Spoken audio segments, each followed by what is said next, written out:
some usual faces which are there for our dive sessions. So with this dive session, we have primarily changed the way we conduct our dive sessions. A typical dive session, we have an industry expert, a domain expert, coming in and sharing their insights on a particular topic, especially that's around the field of design thinking, human-centered design, or with innovation. So in the past, we have had sessions around blue ocean strategy. How does it interplay with design thinking? We had in terms of managing the emerging consumer mindset, which was done by again a head of insights team at the Aditya Birla Group. And in the past, we have sessions on digital transformation when we used to meet actually in a physical format. So with this DiveX, what we have created, we are primarily moving in from the speaker-led session to more of a co-discovery, wherein we want the participants to also come together and co-discover certain aspects of the way we do things. So without much ado, I will start with today's presentation.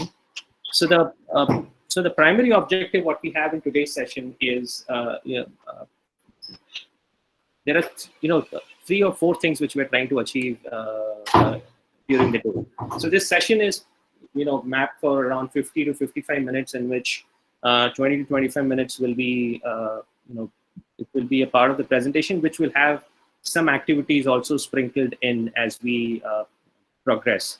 And the second half of the session, which is another 20 minutes or 25 minutes or so, we will be actually co-discovering, where the US participants and all of us together, based on the findings on the presentation, what we have shared with you, we will be taking that from there.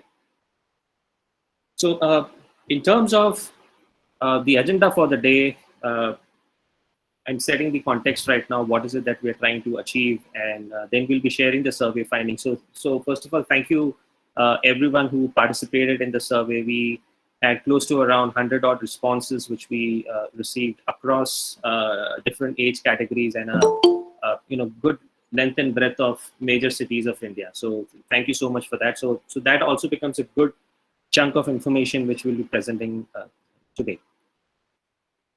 So to begin, what has been the overall change, so to say, in this current pandemic, what we are living in? When the lockdown was announced in the month of March, and this was globally, so whatever included mobility as an element has undergone a drastic change. So now what do we mean by mobility? For us, mobility is anything which takes us from point A to point B, or any activity which required us to go from point A to point B is categorized under mobility. So we traveling to work, say using our own transport or public transport or dial-a-cab services, that's the element of mobility which is coming into play. We walking to the store and buying the daily essentials, that has an element of mobility to play. Students going to college, going to school, that has an element of mobility to play. So whatever had that element of mobility of moving from point A to point B to do a task or an activity has undergone a drastic change. In some cases, it has completely collapsed, and in some cases, it has been modified. So from our work standpoint, or from an education standpoint, there has been a transition of using online tools. So we have been successfully migrated, so to say, to a great extent in using the online platforms to achieve our goals. But there are a lot of other industries which are into high-touch businesses, which has a lot of element of mobility. How these industries are shaping up and how they are responding to the changing consumer set, and what businesses are making changes, how are consumers or customers adapting to that change. So this is the crux of what we are trying to present today. This is a larger trend which is going on since more than 10 years now, with rising income levels, people having access to the basic necessities, basic information, either through the online world or through the offline, the way the amenities are being set up. People are getting exposed to lot of new ideas and technology. So that's a larger shift which is anyways happening. But what we have seen in the last 6 months, 7 months of the pandemic, all these shifts have basically accelerated. So, we have been talking about online education kind of becoming mainstream, work from home becoming mainstream. We have seen all these actually happening by the force of nature. And so to say, this is a large experiment which is going on, where every day we are trying something new and improvising onto it. So if you say, when we started with the lockdown, there was a lot of anxiety, a lot of inhibitions of how things will pan out. But now we are in the 7th month, or in some cases 8th month. We have kind of adapted to how things are have evolved, so to say. So we had done a survey which had 3 key questions, which had, how was your pre-pandemic shopping behavior? Second was, how has your shopping behavior or buying behavior changed during the pandemic? And the third question was in terms of, have you tried a new retailer, new store, new website, or a new brand? So these were the 3 key questions. That's all what we tried to understand. So before I present the results of what has happened across the categories which we had asked you guys to rate, we want to conduct a quick poll. Now you see over here 3 broader categories. The first one talks about as is, the second one talks about reduced, and the third one talks about accelerated. And you're seeing 6 categories or 6 domains, so to say, of different product or service categories. You have grocery, you have food, dining, takeaways, clothing, medicine, electronics, and books. So what do we mean by as is?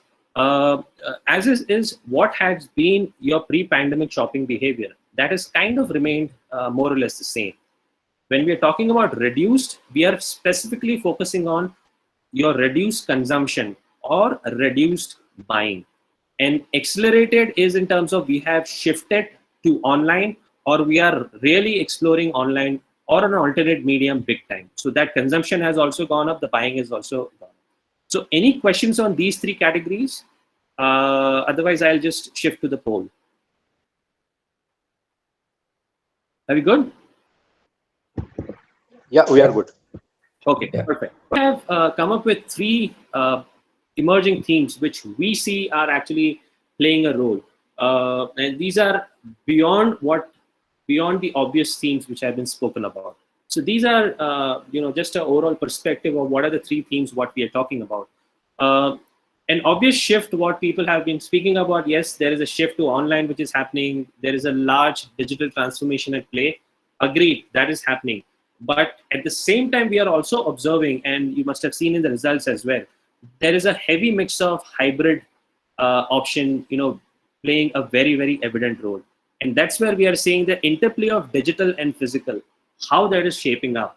That is something interesting to see. Now, this is again extending or stretching on the overall trend which we are seeing with the digitization of, say, Kirana stores, with big action happening with the entry of Jio into retail, with Amazon and Flipkart actually kind of equally giving a tough fight for Jio. So it's an interesting space wherein Kirana, your neighborhood stores, and physical stores are playing a critical role in this.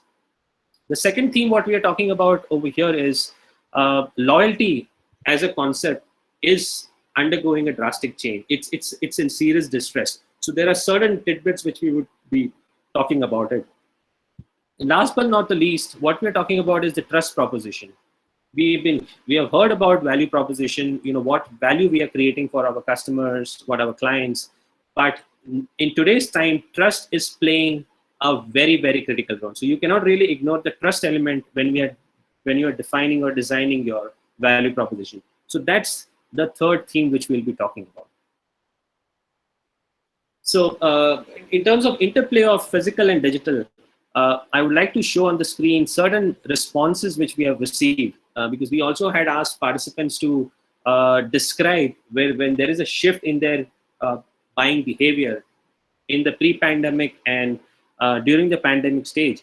What is it that has prompted you to shift your channel preference or reduce buying? So these are some of the responses what we have received. The most dominant has been the fear of stepping out. This goes without saying that in the initial days, and again, there's an interesting play which is happening when we're talking about during the pandemic. In the initial days, there was a lot of anxiety. People were not really aware of what is going to happen. We were very, very finicky, very, very paranoid of anything and everything. But as the lockdown progressed and we eased into the unlock around a couple of months back, we are again, kind of shaping our emergent behavior. We are taking precautions, but we are trying to see getting back to not really the old way of doing things. It's a combination of old plus one. That's what we are doing about. And that is very evident in the findings as well. So people have said that they have stopped grocery shopping in marts, except for smaller stores for quick purchases. So again, that big brand retail, like D-marts of the world, big bazaars of the world, people have been flocking to these stores for discounts and bulk buying. But in the lockdown stage, because of the fear, people have again gravitated back to the neighborhood stores, more smaller stores for quick purchases. If I want to buy something which is quick, I will just go and grab it over there. The other element which is playing over here is in terms of the long queues, and people are generally avoiding crowded places. So that is again pushing them into exploring newer stores around. Reduced buying food, as we have heard a lot of stories about families getting contracted by ordering food online. Although there are certain safety protocols in place of getting your food delivered or getting your grocery delivered at home, there is a lot of rumor mongering which is happening, or people are just paranoid about, okay, they have been hearing stories about how people have got infected by stuff which they have received. So that is again playing on their mind. In terms of clothing, yes, people have been buying stuff online, and the convenience which the online provided in terms of, okay, you can try it and return. You don't really have to worry about what will the person feel when we return the clothing. But that is also creating a real sense of anxiety for people, that they are not really sure when someone is trying on the clothes, which is sent back to the retailer, how they are sanitizing that, how they are ensuring that all the safety protocols are kept in place. So that is one thing, kind of a fear which is playing on their mind. Grocery shopping, yes, people have started using more online because it's the need. You cannot really survive without your daily essentials of grocery.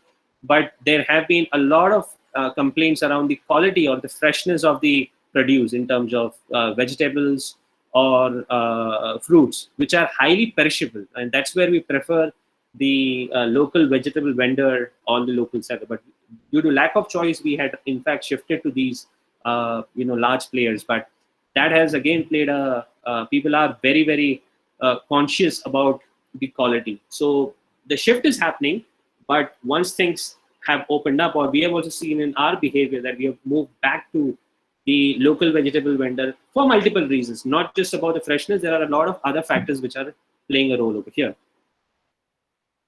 So to sum up this theme, availability and convenience have been the driver. We have seen the rise of dial-a-cab, food delivery. That has definitely played a role.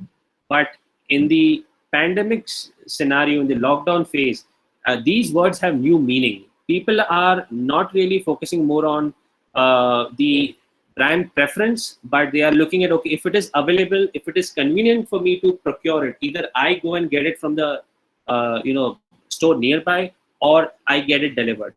So the nuance of these words have undergone a change. So this is something which we have observed, which is happening, and this is bound to play out in the coming days as well. Any questions or any perspectives which you would like to share? Any of you?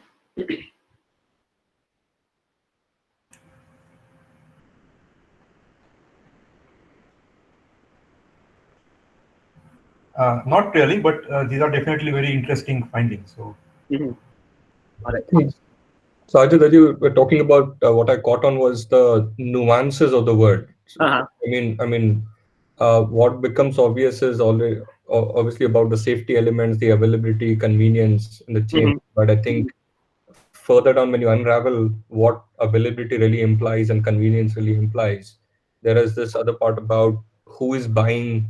I just want to get the demographic part of it. Also, I think at least a little bit the work we have been also doing in this space and trying to unravel the changing behavior, if you will, to say that is there also a change in who's calling the shots, Exactly. in terms of what kind of buying and where is the influence going. So I think very rightly put by you about the nuances of these words are very uh, much more essential as we try to unravel the changing behavior pattern today. That's right. Thanks, Ketan.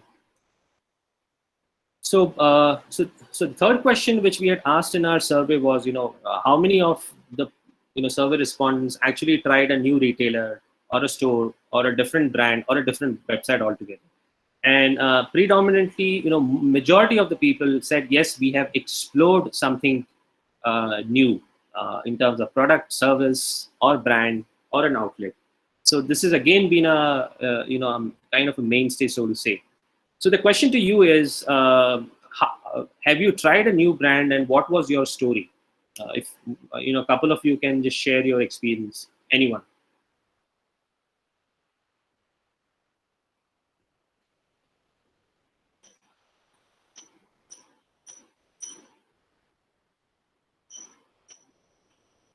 All right.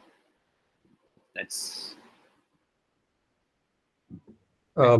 If maybe I can, if I can share something, and this is more me as a consumer myself around it. I think it's got to do more with food. Let me just put it that way, and partly maybe overlapping with the grocery or daily essential part because uh, we also eat vegetarian, non-vegetarian food. Everything else is there. So there's been a split in my view around how we were trying to buy veg and non-veg across it. And if I have to just go with a new brand, I would go with one of these uh, food delivery or packaged meats brands, right? Who probably to me were not that prevalent earlier, pre-pandemic. You would go to a fresh shop and buy. But given all the elements that you talked about earlier, I think I went more heavy into trying out the Licious of the world and the Meatigos of the worlds and the Fresh to Home. So to me, it was a brand which was coming up, and then interesting part was as is the curiosity to say what are these guys really doing in terms of quality of service and all the promise that they are trying to bring in. And obviously, you're almost like a weekly or a fortnightly user of the brand. I think to me that was a striking, and that still continues to be a striking change in what we are doing at home right. Currently. So I don't know if it fits into your question, but I think to me that was the other part around the category that you used. I really haven't bought anything on clothing for the last 6 months. Okay. In fact, I think I've overused my shorts than my trousers running across. So Exactly. Right. So, yes, Manoj, sorry. I have something to share. So during this lockdown, whatever came in the, I would say, a walk circle, because we started walking longer during the lockdown, we discovered new shops in the territory and hence the new brand as well. So that probably played a role in now post-pandemic adoption of those brands has increased probably. Right. For example, I didn't know what a range Amul has, and Amul store was probably a kilometer away from our house.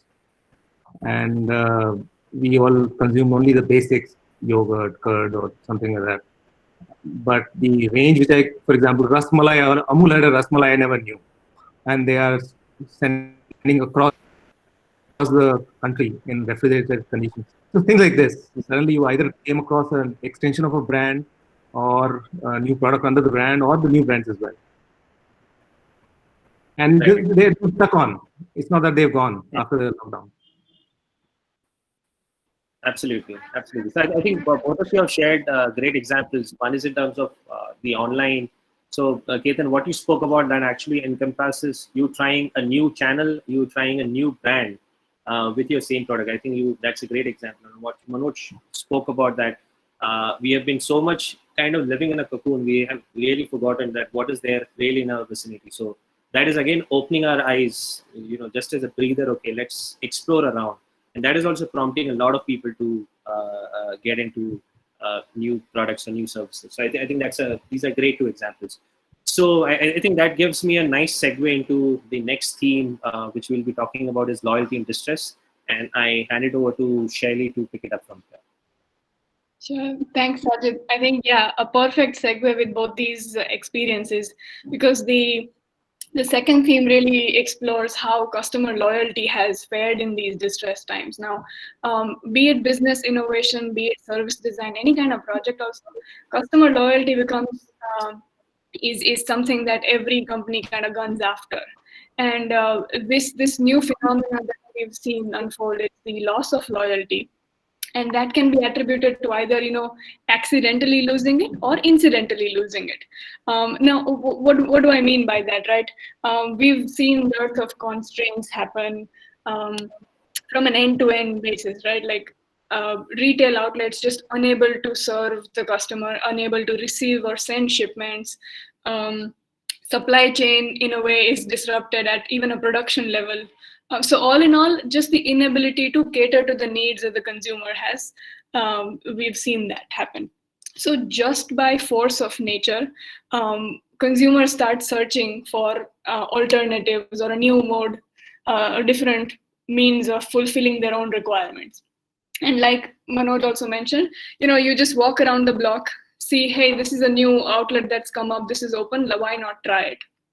And in your day-to-day life, like we've all been 6 months in a lockdown, so I'm sure that everyone here would have had, that 1 hour of Instagramming, just scrolling about endlessly for hours, and then you just chance upon a new brand or chance upon a brand that you might not have seen or not noticed earlier.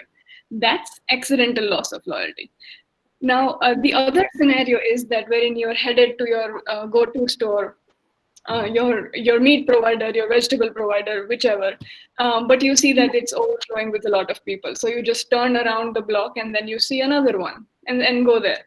That's you seeking that triggers kind of seeking the need to find alternative ways in that particular moment.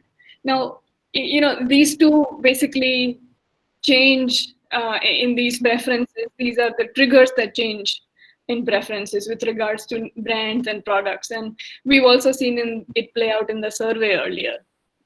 Another instance that I would like to mention here is playing out in the realm of packaged atta, sorry about that. Be it a private or a regional brand that we see, gaining a lot of traction, people picking up more of it rather than your regular bigger brands. So these brands were barely not even able to capture that mind share of the consumer. But given the overhanging uncertainty, given the cost consciousness that is now seeping in these consumers' mind, this time has given a fair chance to for these private or regional brands to cater to the customer, because either they are reasonably priced or just available at that point in time, right? So that also plays into your how shift in loyalty has happened. In general, we can really say that whatever loyalty or whatever trust has been created through tough times like this plays or has a long-lasting impact on the consumer's mind. And as Sajid also hinted earlier, it's here to stay. Because the brand has remained through these times, you're not just going to forget about it in a wink. And with that, since I mentioned the topic of trust, the third and last theme of the day we have seen unfold, and we have actually experienced, all of us here would have experienced, is the fact that trust proposition. Now, again, well-known fact, gaining the trust of a consumer is a much coveted currency and plays a very central role in defining values and the proposition that a brand brings. So when we talk about, hey, consumers going or opting for new brand purchases or making new brand purchases, values is a very strong driver. And the reason why I say this is twofold. Again, one is your classic pull from the consumer's end.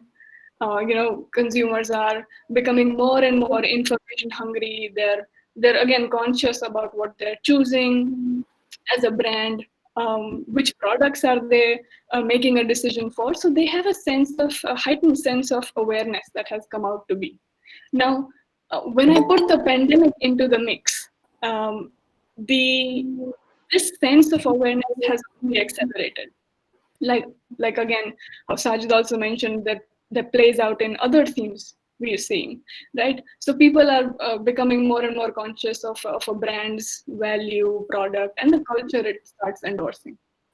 Now, on the other end, we will definitely explore a couple of examples here, but on the other hand, there are these companies whose primary goal is basically to capture mindshare, and the way they capture mindshare is basically by making a compelling case of newer value propositions, fresh value propositions. So, okay, everyone here would have had a certain amount of apprehensions. I know I sure did when it comes to, the first unlock and me trying to open Swiggy or Zomato and trying to get food out of it. Because I just would not be sure what would happen if there is a foreign entity now entering my house. But we receive certain intimations, we receive certain notifications that say that, hey, look, who's making your food, who's delivering it, what temperature do these people have. So all these safety mechanisms are put into place just to regain that trust that was once lost. And to basically make sure that you're comfortable doing the same thing that you might have been doing for the good past few years, but still now you're trying to start afresh, right? Another example I'd like to take here is urban company. Home care and beauty are high touch activities, to say the least. Now, making sure that people come back to you, your customers come back to you, and regaining that trust is again a very tricky situation for a company like this, for any high touch activity company, right?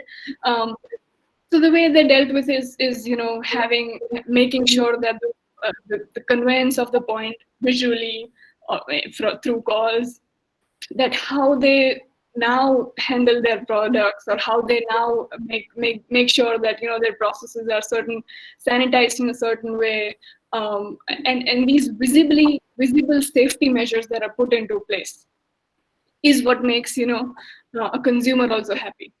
Now, when I say just a consumer happy, these companies have made sure that it's a two-side effort.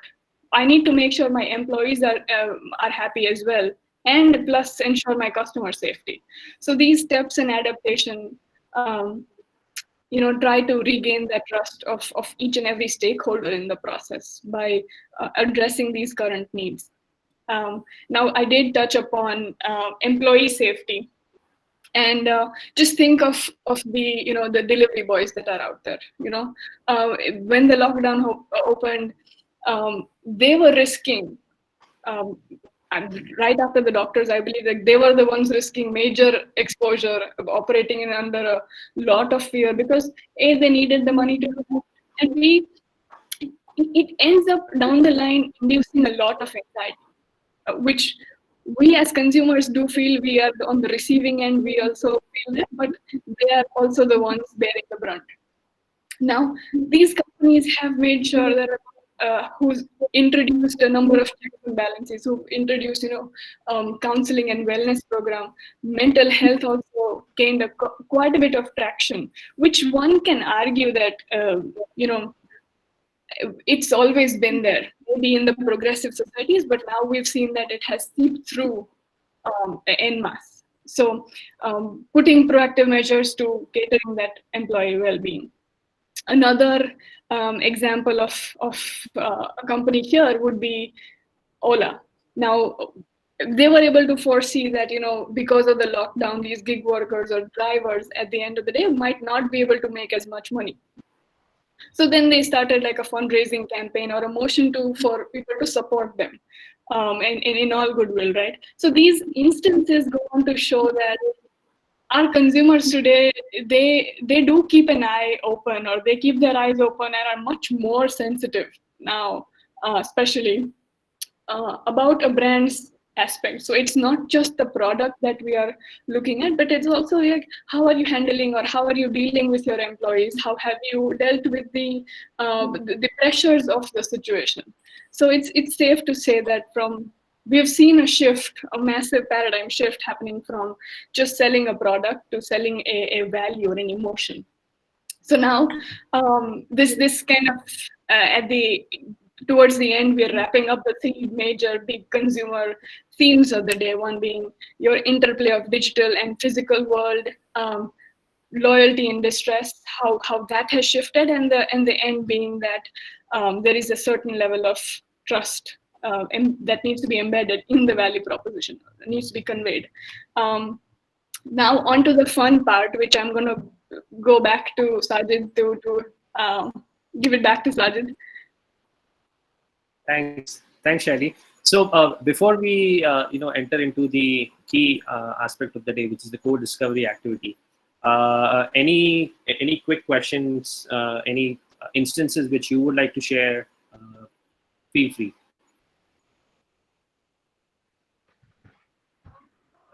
I mean, I just wanted to talk about the whole shift in the brand thing, right? Like that we were talking about.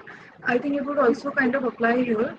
It's just like, you know how Amazon became like $1 trillion company, right? And it's just become like this whole pace of capitalism right now. So that kind of, initiated or motivated me to move away from it. I don't know how relevant that would be maybe, but it's just that I know, of course, it's easy, it's convenient, but I would much rather go to say a Nika if I want to buy something, right? Even if the same thing is available on Amazon, I would want to consciously shift away and purchase from somewhere else. So yeah, like again, I guess this also comes down to the brand value also. Like I don't really like Amazon, so yeah, just that. I think that's an interesting point, which we are also observing, that people are becoming more and more conscious. And as Shailee also spoke about, that's a larger trend which is anyways evolving. But I think it's good to get this perspective as well. So thanks, Naomi. Also, I wanted to add that a lot of artisanal brands have emerged in the food space. I mean, for things like yogurt, ice creams, there are a lot of newer, fresher brands coming in like Noto or Fettle, and these are very like available in limited spaces. But again, protein ice creams, fat-free, because you're not moving around as much, so people are consuming that more. So, I mean, I saw all of that emerging right now instead of, say 2 years back. Right. We've similarly been health conscious, but now it's just a lot more. It seems to be a lot more. Correct. Probably because people are also spending a lot of time in kitchen, so more experiments are happening. Yeah, that's true. Yeah. I think it's an interesting question which I have in my head, that did people just make the Dalgona coffee just once, because we haven't really seen anything happening after that. It was so tiring for people. So just on the lighter side.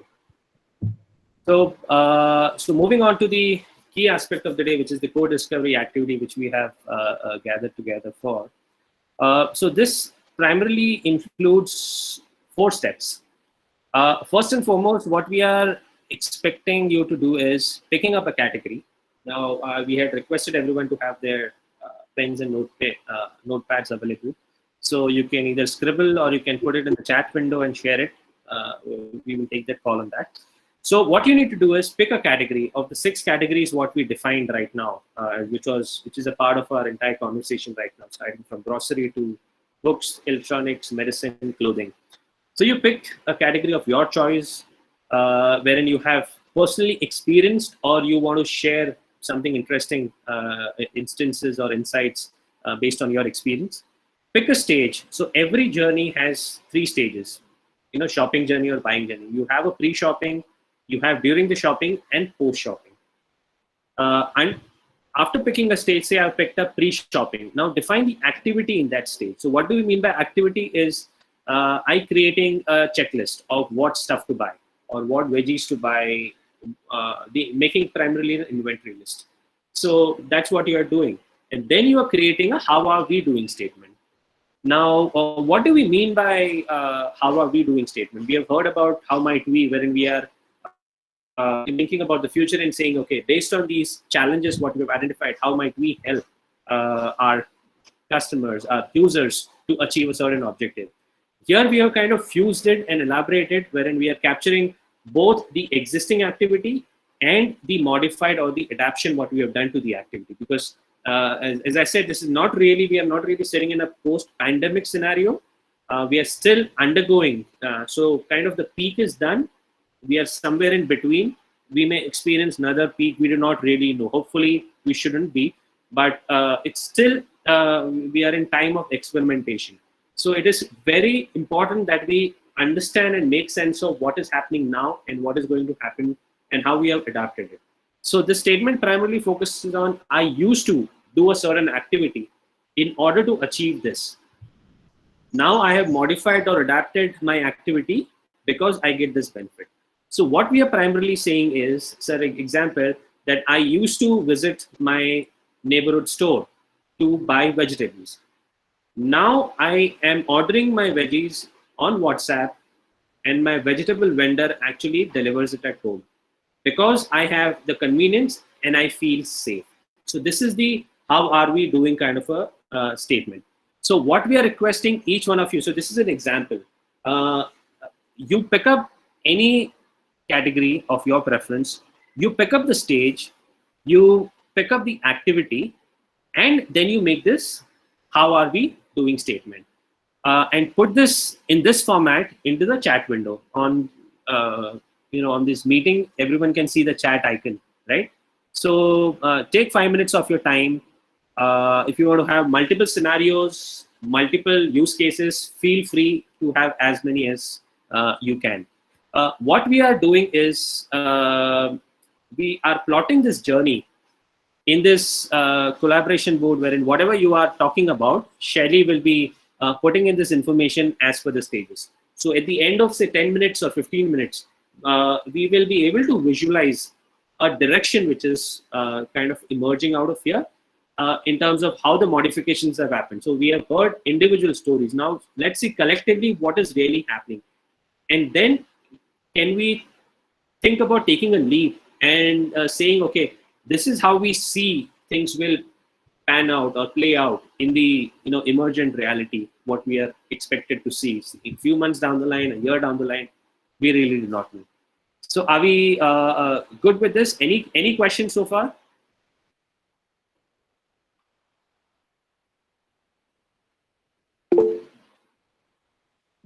No.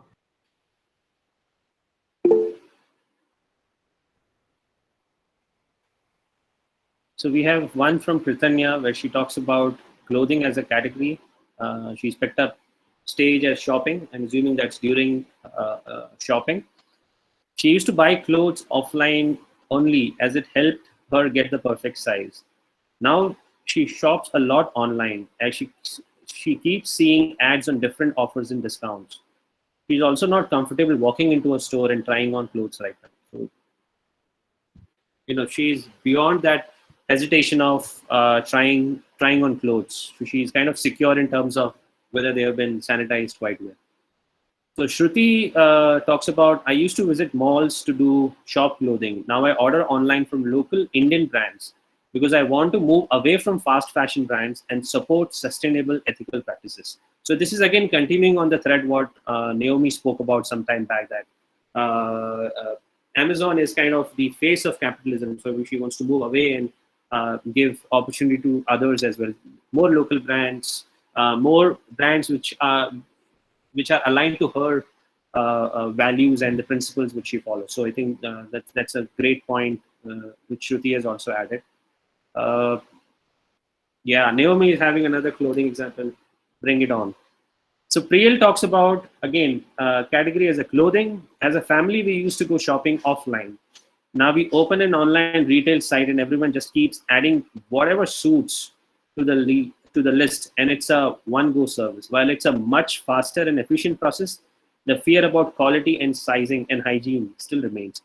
So the interesting thing which I am seeing in Priyal's thing is this is not really I individually using my device. I'm actually sitting together with the family and people are pulling in together. Is that right, Priyal, or is it I'm reading too much into it? Yeah, that's right. Okay. It's been much more of an experience now. Yeah, that's pretty interesting. You have created created the entire offline experience as a family outing, sitting together and doing it. That's pretty interesting. So yeah, so Naomi has. I used to buy clothes from retail stores in order to try them on, and now I do online thrift shopping from local Instagram pages, primarily from the Northeast, to support smaller businesses. Interesting, Naomi. So we are seeing, sustainable practices, ethical, ensuring that the producer or the maker of that garment actually receives the benefit. So I think this is again a recurring trend which we are seeing. So it's really cool to see it over here. Ketan talks about grocery and daily essential as a thing which he has picked up, and from a pre-shopping activity, making a list, checking inventory at home. He says he used to be more casual and probably would do multiple rounds. Now, as he's more conscious about what he wants to pick up, how much he wants to pick up, and where he wants to pick it up from. So that is kind of the activity of making a list is actually getting divided into how much, from where, and what. These elements are now adding in. And so he wants to ensure that in one go, I get everything what I need. Again, an extension of that, he's spoken about the actual shopping activity wherein he visits the local vendor or Kirana stores. He was shopping from Kirana and local vendors and larger stores for different grocery items like fruits and veggies. So I'm assuming, yeah. So, his next statement is in the next chat.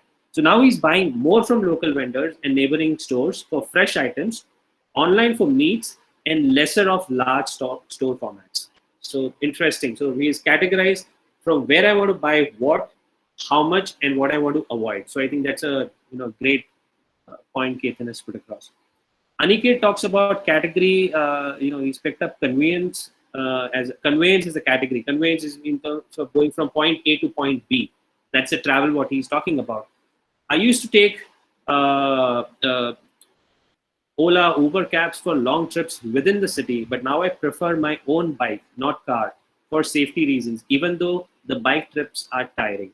So again, you're seeing a shift in terms of avoiding the transport or vehicles which are used by people, and you're not really sure who has got in the cab before you. And same is the inhibition which people have, who will enter after me. So that's the same thread. Although these companies are conducting a lot of safety awareness initiatives, which talks about driver has to click a selfie with a mask on. There are physical plastic sheets which have been put up, which separates each of the passenger and the driver. So you are kind of sitting in your queue within the car. So that's an interesting thing which Aniket has shared. Ketki talks about books during and post-pandemic. I used to buy books from bookshops or exhibitions. Now I prefer reading online or on Kindle. It is more convenient, but it also affected the frequency of buying books online. So Ketki, a question. So has it increased your buying books or reduced buying books?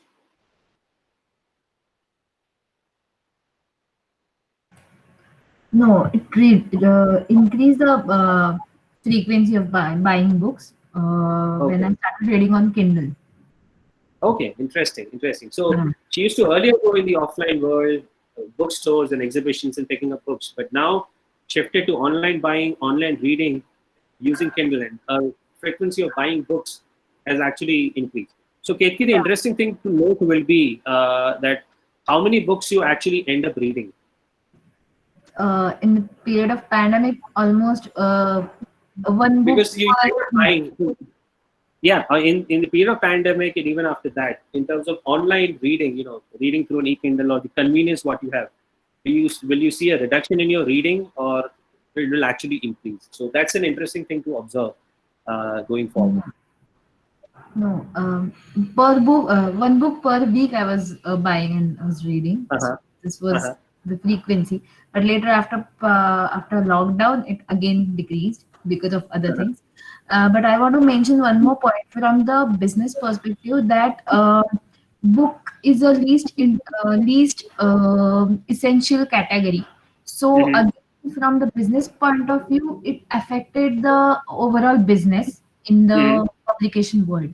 So this is a personal observation, because people started thinking, as if we see the overall poll when we're talking earlier, uh, people still prefer buying offline, and Right.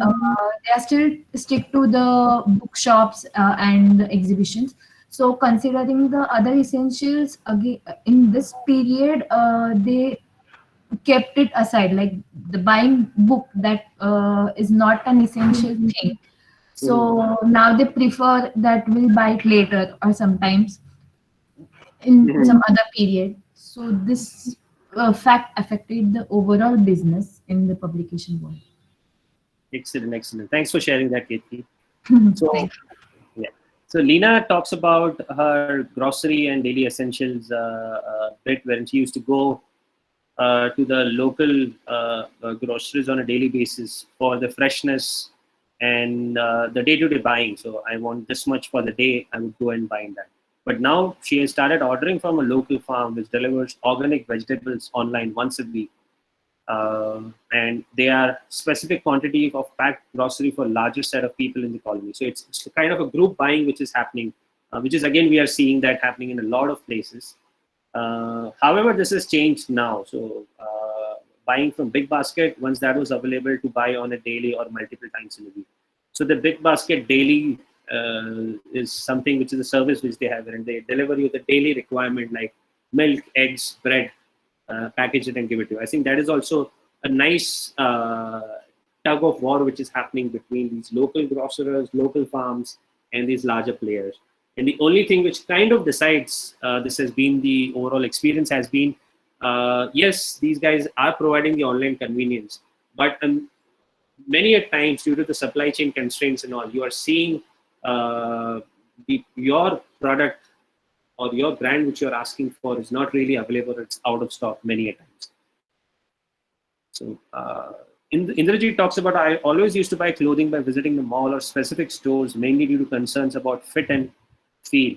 Now I have started trying out online, mainly due to fear of exposure. So again, we are seeing people are still sitting on the fence in terms of the online. The pandemic is kind of forcing people into a certain behavior, but certain categories we are still seeing, like clothing and all, wherein you are, it's more sensitive towards the feel of the clothing. How does it feel? How does the fitting actually falls into place?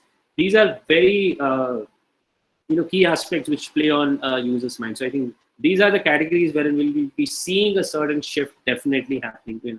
In some form or shape, this will go back to the way it was. Jaren talks about, I used to go to my local grocer to buy grocery, but now due to small size of the shop and number of buyers present in the same store, I prefer having the grocer deliver them to my house. So this is again an additional benefit which the grocers also have. They do not really have to deal with a lot of crowd. They can offer their delivery can happen simultaneously, and they can cater to the walk-in customers as well. So this is a good change which is happening. Manish has spoken about others or daily stuff. So he's taken up a very critical case which everyone has in terms of the hair cutting. Everyone had become a barber, so to say, in the lockdown. Everyone has tried different hairs. People have gone bald and tried different varieties. But yeah, this is a very, very peculiar problem which has happened. So I used to go to the barber shop during pre-pandemic to get a haircut. I purchased a trimmer machine online 6 months ago, and I give myself a haircut now. I'm getting better at it. I feel safe that way. Though I suspect I don't look as smart as I did 7 months ago. Interesting. I have deeper appreciation for barbers now. I had a disaster in the early part of the pandemic. It took me 3 months to recover from that. So, yeah, but very true. Yeah, absolutely. Thanks. That's a great one. So kids look even smarter as he has opted out of the monthly haircuts after the first one that I gave him. Perfect. I think I am completely in sync with you, Manish. I have a 4-year-old kid, and it's crazy. So Aniket again talks about his Ola, talks about transparent sheets between, so what we uttered. So he's sharing his example, but he did not find those sheets actually there between passenger and the driver. So again, there is a disconnect between what is claimed and what do we actually find. So yeah, that's a good observation. Sonali talks about, again, ordering food online very rarely earlier, but now I end up ordering once in 15 days because I'm not yet comfortable going to restaurants. Also because staying at home, I end up spending too much time in the kitchen. Yeah, this is a real challenge which is there. So Sonali, a question to you. When you're calling for food online, do you prefer calling from that restaurant? Because a lot of restaurants have started operating services. Is that something you do? Wait, I lost you, Sajid. So from restaurants? Yeah. Wait, I lost. Can you just put on mute? Can you repeat the question, Sajid? So what I'm saying is, although you said that you used to go to restaurants, but now you're not able to do so. So you have started calling for food home. So my question is, do you order from the same restaurants or you're trying different options now?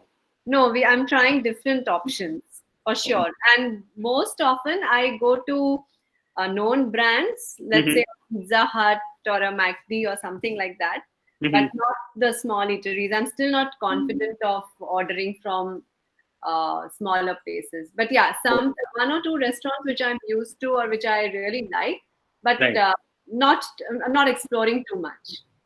Interesting. Thanks, Sonali. So I think we have a good chunk of information which we have received now. So if we can drop our pens and focus on the screen, and let's see what is shaping up over here. Are we seeing any recurring thread over here? Shailee, if you can just talk to us about in terms of the pre-shopping stage, what you're seeing, what is coming out. Sure, Sajid. So I think a lot of these responses were pretty much concurrent with the emerging themes that we've seen. The one that really plays out is, your fear of exposing yourself to environmental elements, and we have seen that play up a lot in grocery and daily essentials. The next best category that shows the same kind of fear is clothing, where we have had multiple people say that their option or their preference was going offline and buying, soaking in that experience of buying new clothes, but now that has all come to a standstill, and online channels have been tried out more so than ever. So that's that kind of plays into the in the pre-shopping stage that sets the stage for any kind of decision making, because you're here at home, you're trying to think of all these elements or all these touch points that you will get exposed to in some situation or the other, and that's how the entire shopping experience sort of is laid out.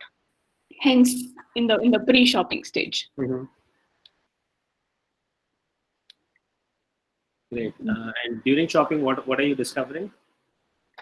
During shopping, also the fact that everyone is now very conscious about limiting the number of touch points.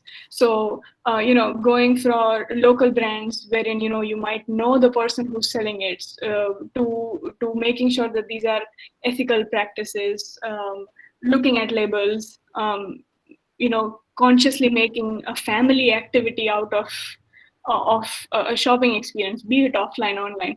Those were the interesting bits coming out about in the during shopping experience. So as I see it, as I read into it, I feel like the shopping experience that is played out, and that brands are also trying to capitalize on that, any kind of in-store or out-of-store experience that has been curated, we would need to keep an eye out on those, and people are adapting rather to it. The most number of eliminations in any kind of activity that I've noticed here happening is the cutting down on mobility. Like how we also saw the fact that, hey, now I don't really want to go out to get a haircut. I'm just going to basically find a trimmer, and it adds to the value of not just cutting down on mobility or going from A to B, but also the fact that it's a newfound confidence altogether. Like how Sonali also mentioned that she goes into the kitchen a lot more or spends a lot more time in the kitchen, which might have been, a very mundane activity to begin with, but now it's more explorative and a confidence gaining activity. No, I think she is saying the other way, that she's fed up with being in the kitchen at home. Okay. Oops. I read that wrong. My bad. Okay, yeah. No problem. So I think so the closing question what we have for people is, what do you think, taking an example, say, of grocery or food element, how do you think this actually playing out in the future? How do you see what will see a kind of a permanence in terms of the behavior, or where you see we will go back to what was there, or in a modified way? Absolutely, not completely the way it was. So any thoughts from people? So a lot of people have written, a few people have spoken, so that's a good thing. So I think Indrajit or Aniket, you guys can talk about something. Sajid Khetani here. Probably my one point around this would be what we have seen happen during this state, the pandemic stuff that we are talking about during this state, and some shifts in how we shop or how we buy and what is the thinking behind that. I believe that it is going to stay on. One has been exposed to different channels, different mechanisms. The discovery and awareness has become a little bit, now I know it kind of a thing. And I think that will stay on into as we go. So this is like an add-on part. It's not a from to kind of a shit, but you're adding plus, right? I think you had made that point earlier. I'd go on that path probably. Great. Yeah. And anyone else?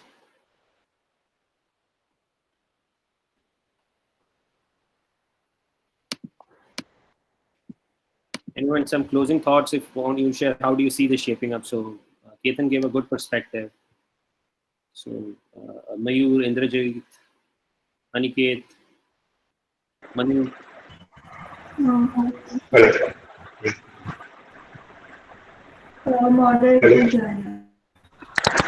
Am I audible? Yeah, you are. Yeah. So, sir, I just wanted to say that even though Ola and Ubers are, giving their advertisement that they are sanitizing their cars, or the drivers are wearing masks, or there are transparent sheets between drivers and passengers, I have used these cabs several times, last month only, and I haven't seen even one thing that they are showing in their advertisement or their drivers are following the same thing. Like their masks are below their neck, or there were no transparent sheets. So I doubt that when they are not following these things, how can they sanitize their whole car after each trip? Right. So maybe that was the main reason that I shifted from cabs to my own bike. Okay, interesting. Yeah. That's a very great example what you shared. So Yeah, and so maybe if they are providing these things in practical way, so they don't need to advertise on TVs that we are providing these. Instead, we will tell people that yes, you can use Ola and Uber. They are very safe, and I'm traveling from these cabs, and they are safe for you. Right. So, yeah. Perfect. I think that's it's a very interesting bit as well, and I'd like to piggyback on it a little. Because I foresee that a lot of times these brands need to be held a lot more accountable. Their accountability increases because when a customer does not find it as it was advertised or as they were promised, now consumers also have found their voice and don't mind holding it back. So I'm glad that you pointed that out because accountability should be on the rise as well. Absolutely. Yeah. I would like to add something. Sure, Mayur. Ankit, are you speaking? Go ahead, Mayur. Yeah. So I see that the Swiggy and Zomato has established a good learning curve in people for being okay with one person coming to their house instead of going to a place which has a larger probability of spreading infection or whatever, spreading the virus. So I think this is being translated in other businesses also. Like for myself, I call my barber home. I'm okay with him coming home, but not going to the barber shop. And also in a family business, we have path labs in Pune. So we have seen a rise in home visits, a drastic rise in home visits. So people prefer calling for a home visit rather than going to a lab to get tested. Right. Right. So I think this is a pattern which can, or this in this direction, like giving a personal touch or Correct. a personal touch with the brand, with a person. Correct. Interesting. Thanks, Mayur, for sharing that perspective.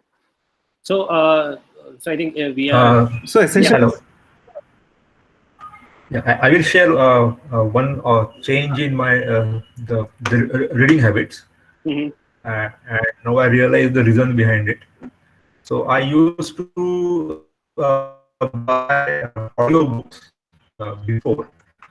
During pandemic, the consumption of audiobooks has increased, and I see so that has been there for some time, audiobook. But I think the adoption of audiobooks will increase because with working from home, etc.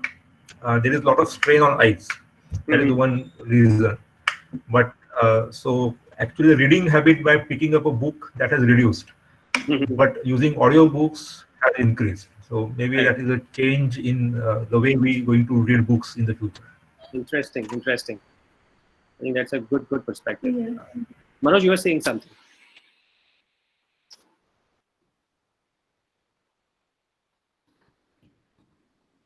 No, Sajid, I lost my thought track. I'll come back. If at all time. No problem. So I think from a closing thought, what we have, so we have kind of over-exceeded our time, but I think it was a very interesting conversation which we had, and a lot of interesting instances which really came up, which also gives us a lot of food for thought, and I'm sure for you guys also.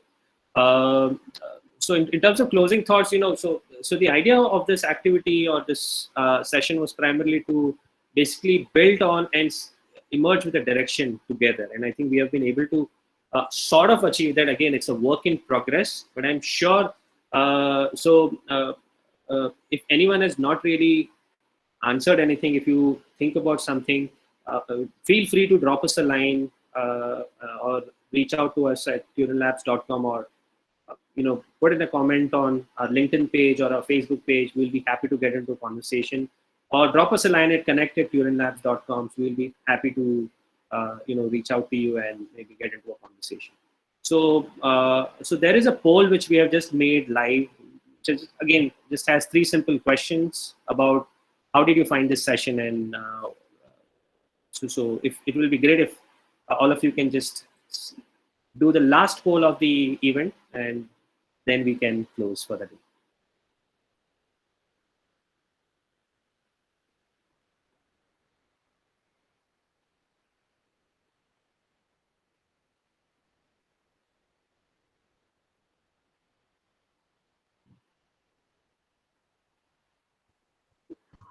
While people are at it, I did have probably something as a consideration. Maybe if there is some input, we can talk later or offline also. Is there a difference in the consumer behavior part around shopping through this entire period? If we differentiate between demographics and the place we live in the sense, I mean, it seems to be more urbanish conversation right now. People like us have put there, versus let's say you get into tier 3s and further down, and the notion of what is essential and how does that get covered. Also, the categories that people go for in terms of buying in their ordering. Right? I mean, that's something we also have been trying to ponder a little bit in different ways. Absolutely. So I have one thought, in this, and again we can surely expand and open to people's views as well. So yes, this is what we are seeing. All of us are sitting in urban centers right now, tier 1 at max, tier 2 cities, and we are having our perspective. But a lot of population which was working here, they have migrated. I'm not really talking about the migrants, but professionals who have moved back to their hometown. They are operating from there. So the habits which they were used to in a city environment, those habits have kind of carried forward into where they have moved in. So we are actually seeing some traction in terms of this ecosystem, what we have at a city level, kind of getting replicated in these centers as well. So a classic example would be when we're talking about, say, a broadband connection. Now, back in the days, we used to have this fast connections at our place of work. But over a period of time, we started having, since there were more and more options opening up of, freelancing opportunities or working from home at times or late night calls. So we needed these fast networks. So that's where we saw the penetration of broadband connections also happening. So I think there's a similar trend which is kind of evolving, but we really do not know how that will shape up. But we are seeing certain early indicators of ecosystem will get developed, but obviously the nuances would be a bit different than what we are seeing in the city. So I think that's a great pointer what you gave. Ketan, just as a pointer, Zomato's 50% business used to come from tier 3 and tier 4 towns pre-lockdown. So I don't think it's going to go out easily. It'll rather probably would have changed the contours forever. Interesting. Yeah. Yep. Great. So whoever has not completed the survey, please requesting you to just complete the survey. And we look forward to having you at the next session, which we'll shortly announce. Thanks a lot. Have a good day. Thank you, everybody. Thanks for joining.